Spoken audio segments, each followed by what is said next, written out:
پیش ہے ہندی زبان میں اپڈیٹ۔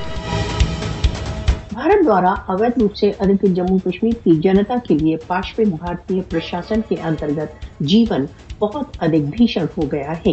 कानूनों की अराजकता के अंतर्गत भारत द्वारा अवैध रूप से अधिकृत जम्मू कश्मीर में सैन्यीकृत प्रशासन लागू कर दिया है। भारत NIA, ED, SIA जैसे भीषण पड़ताली संगठनों को कश्मीरियों के लिए एक दमन शस्त्र के रूप में प्रयोग कर रहा है। कश्मीरियों का जीवन, सम्मान तथा स्वतंत्रता पाशविक भारतीय बलों की दया माया पर है।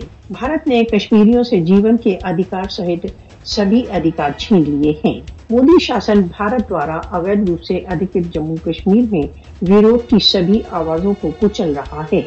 नागरिकों, पत्रकारों तथा मानव अधिकार कारकुनों पर आक्रमण भारत द्वारा अवैध रूप से अधिकृत जम्मू कश्मीर में जीवनचर्या का भाग बन चुके हैं। भारत द्वारा अवैध रूप से अधिकृत जम्मू कश्मीर में आर्टिकल 370 के बहिष्कार के पश्चात मानव अधिकार उल्लंघनों में एक खतरनाक सीमा तक वृद्धि हो गई है। अवैध हत्याएं, नजरबंदियां तथा टॉर्चर भारत द्वारा अवैध रूप से अधिकृत जम्मू कश्मीर की दिनचर्या का भाग बन चुका है।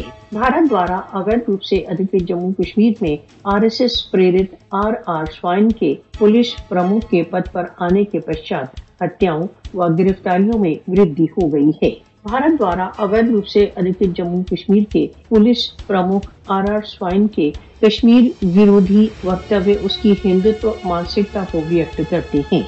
मोदी शासन की दमन चालें कश्मीरियों की प्रतिवाद की भावना को कुचलने में विफल रही हैं। पाशविक भारतीय सैन्य अधिकरण के समक्ष कश्मीरियों की स्वतंत्रता की भावना अडिग है। मोदी तथा उसके साथियों को कश्मीरियों के प्रत्येक अधिकार को कुचलने के लिए दंडित किया जाना चाहिए। विश्व मौन केवल भारत द्वारा अवैध रूप से अधिकृत जम्मू कश्मीर में भारत की निरंतर व्यवस्थित रूप से बढ़ती दमन कार्रवाइयों को और अधिक प्रोत्साहित कर रहा है।